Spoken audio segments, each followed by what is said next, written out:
غصے سے چیخنا، چلانا اور گالیاں دینا اب ان کی عادت بن چکی تھی۔ اماں کا غصہ مزید بڑھ جانے کے ڈر سے میں جھونپڑی سے باہر نکل آئی، لکڑی کے چولہے کے پاس بیٹھ کر گندے برتن اٹھا کر دیکھنے لگی، شاید کھانے کے لیے کچھ مل جائے۔ آج بھی اماں نے کوئی کام نہیں کیا تھا۔ میں خود ہی کھانا بنا لیتی ہوں، شام ہونے میں تھوڑی دیر باقی ہے، ابا اور بھائی سب آ جائیں گے، انہیں بھی تو کھانے کی ضرورت ہوگی۔ کھانے کے لیے کچھ نہ پا کر میں نے خود ہی کھانا بنانے کا ارادہ کیا۔ ایسا روز ہی ہوتا تھا، سارا دن کام کر کے گھر آتی تو کھانا بنانا پڑتا۔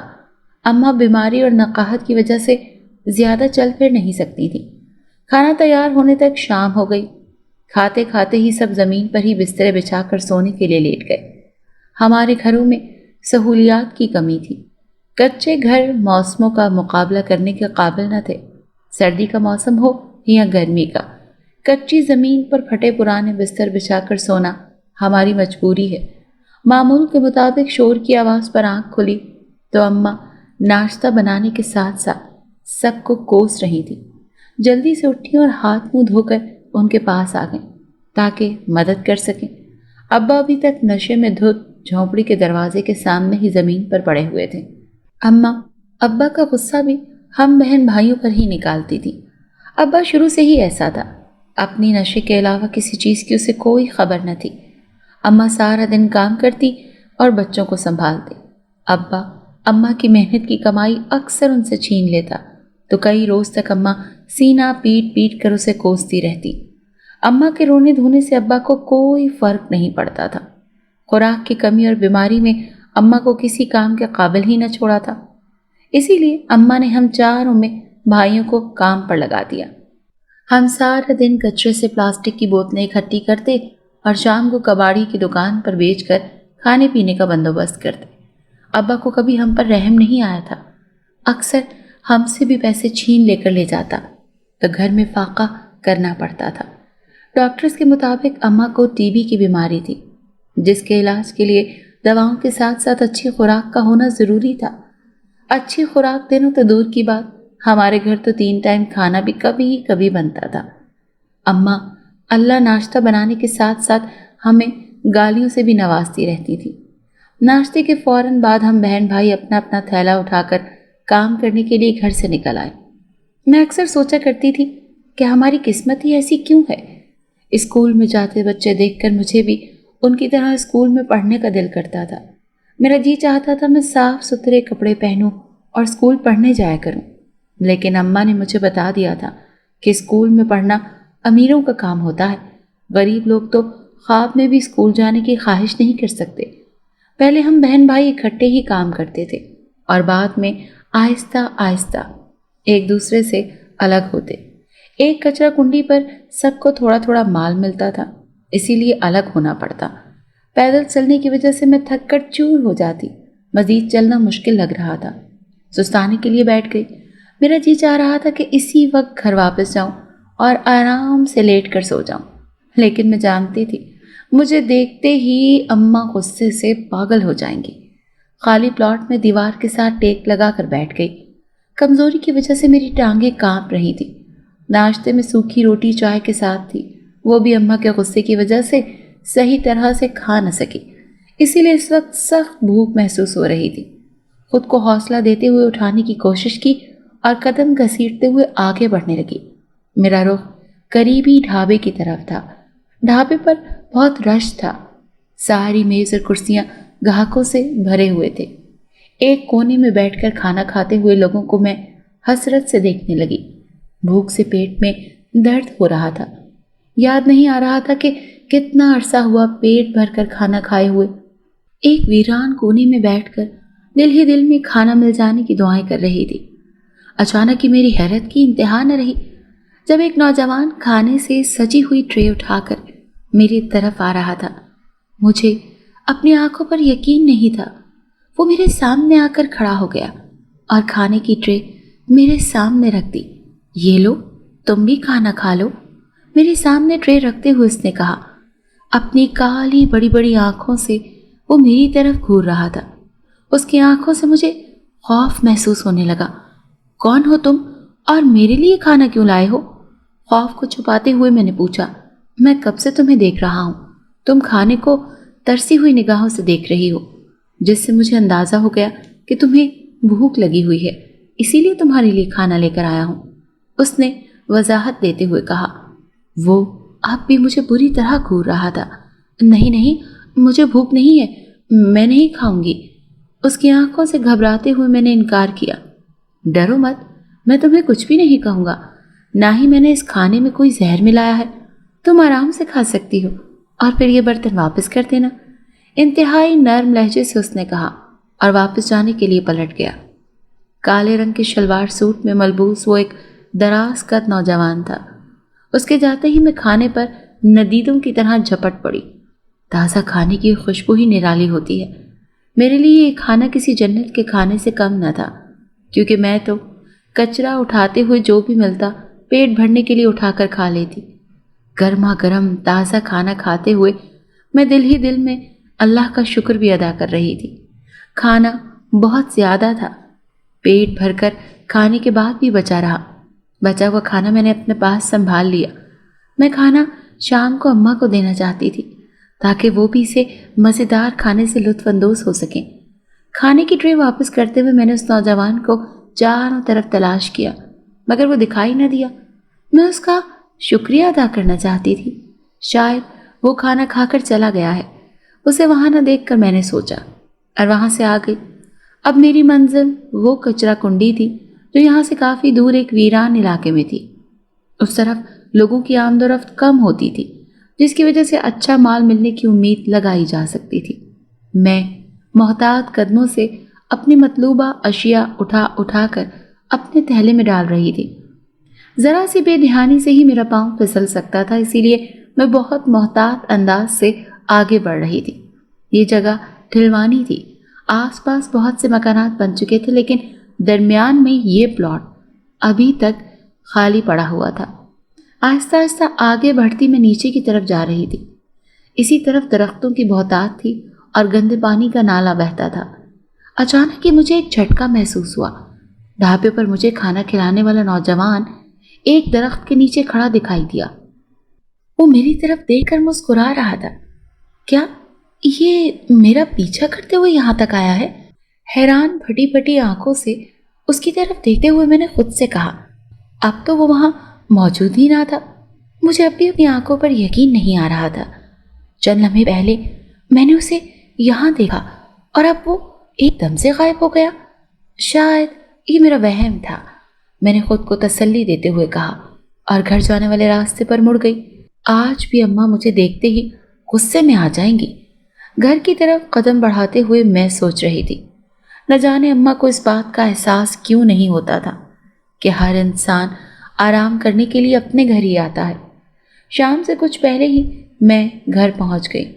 اماں کا غصہ کرنے سے پہلے ہی میں نے بچا ہوا کھانا اماں کے سامنے رکھ دیا۔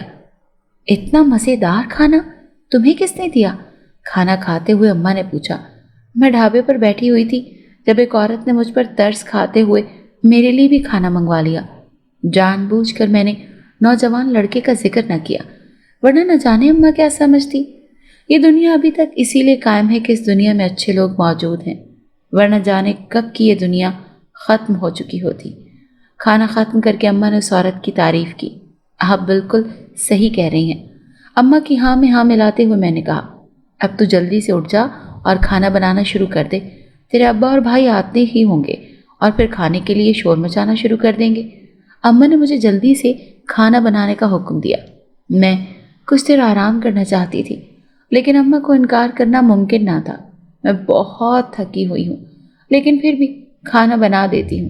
تھکاوٹ بھرے لہجے سے میں نے کہا، میری دوائیں بہت دنوں سے ختم ہو چکی ہیں، اگر دوائیں کھاتی رہو تو پھر میں گھر کے کام کاج کرنے کے قابل ہو جاتی ہوں، لیکن ان دنوں مجھ میں بالکل بھی طاقت نہیں ہوتی کہ میں اٹھ کر کوئی کام کر سکوں، اسی لیے آرام سے بیٹھی رہتی ہوں۔